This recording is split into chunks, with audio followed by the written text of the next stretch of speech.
ایسا بھی ہوتا ہے کہ والدین کہتے ہیں کہ جی ہمارا بچہ نافرمان نہیں تھا، اب پتہ نہیں اچانک کیا ہو گیا ہے، اس کو غصہ آنا شروع ہو گیا ہے، وہ نافرمانی کرتا ہے، آگے سے جواب دیتا ہے۔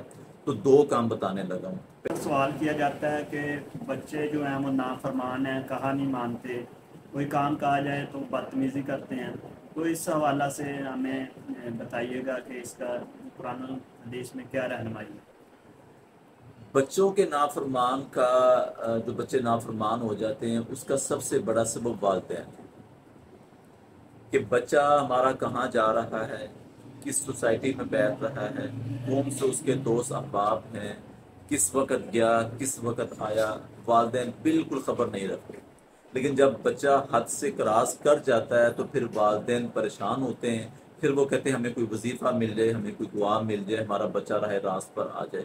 دیکھیں جو کام ہمارے کرنے والے ہیں، جو والدین کے کرنے والے ہیں، وہ تو پہلے کریں نا۔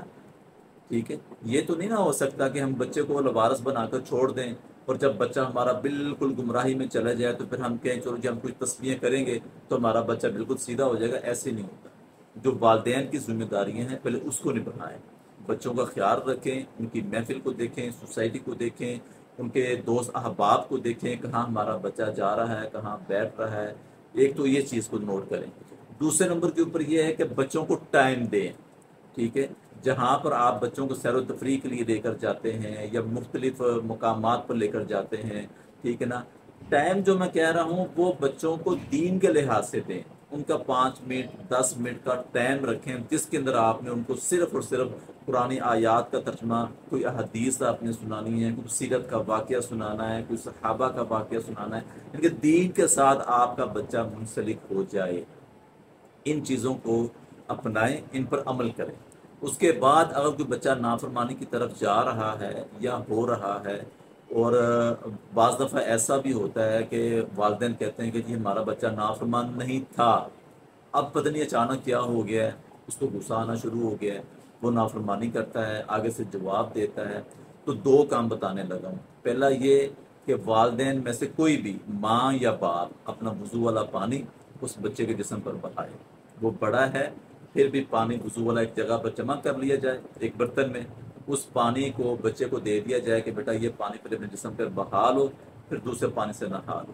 پہلا کام تو یہ کریں۔ دوسرا کام آپ نے یہ کرنا ہے، سورت المؤمنون ہے، 18واں سپارہ ہے، اس کی آخری 4 آیات، افحسبتم انما خلقناکم، بچے کے ماتھے کے اوپر سے جو بال ہیں نا، جہاں سے سٹارٹ ہوتے ہیں وہاں سے آپ نے آسانی سے آرام سے بال کے کچھ حصے آپ نے پکڑ لینے ہیں۔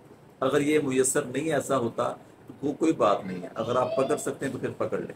تو افحسبتم آپ نے یہ آیات 7 مرتبہ، اور سورہ فلق اور ناس، ان دونوں صورتوں کو 7 دفعہ پڑھ کر بچوں کو دم کریں۔ انشاءاللہ اللہ کی رحمت سے اس عمل کی وجہ سے، اس پڑھائی کی برکت کی وجہ سے اللہ تعالیٰ بچے کے اندر سے جو نافرمانی ہے، جو شیطانی شر ہے، اللہ تعالیٰ اس سے اس کو حفاظت میں لے آئے۔